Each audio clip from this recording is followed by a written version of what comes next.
тастары ылғалдылықты бойына түгел сіңдіріп тұратындай мүмкіндік жасайды.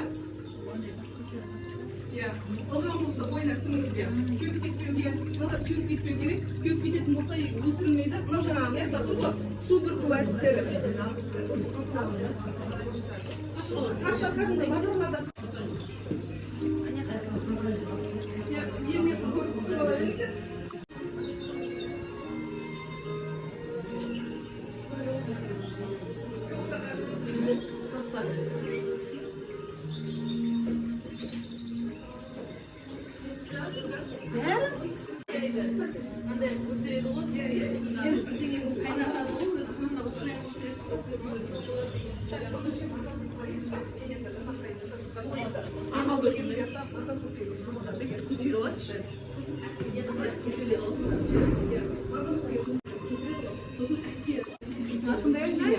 жеті күнде шықты бары. Сіздерге былай алып көрсетіп жіберейін. Бар, құстардың жұмыртқасын зерттеп жатыр. Тасанова Әйгерім апайымыз анақта жергілікті фауна, соның ішінде мына жәндіктерді сіздерге алып көрсетіп жіберейін. Осыларды балдарға зерде ғылыми жобасына ұсынып жатыр. Осы жұмыстарды ал өзім шартты рефлекстерді қалыптастырудағы қаншалықты ұзақтық шкаласын анықтау мақсатында мынау фото құстарды зерттеу жұмыстары жүріп жатыр.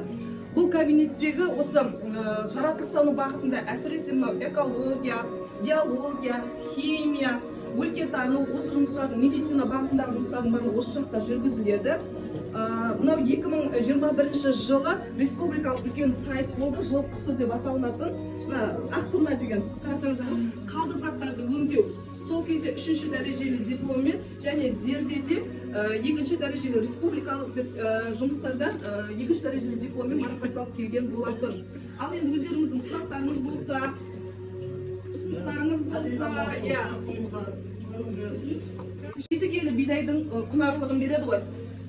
Мал азықтық ретінде және әсіресе сүтті малдарға берсе өте құнарлы болады. Бір келі берсе, оны нәжіспен 50%-тей шығып кетсе, ал енді осыны өңдеп барып берген болса, толық ол қорек бойына сіңіріледі.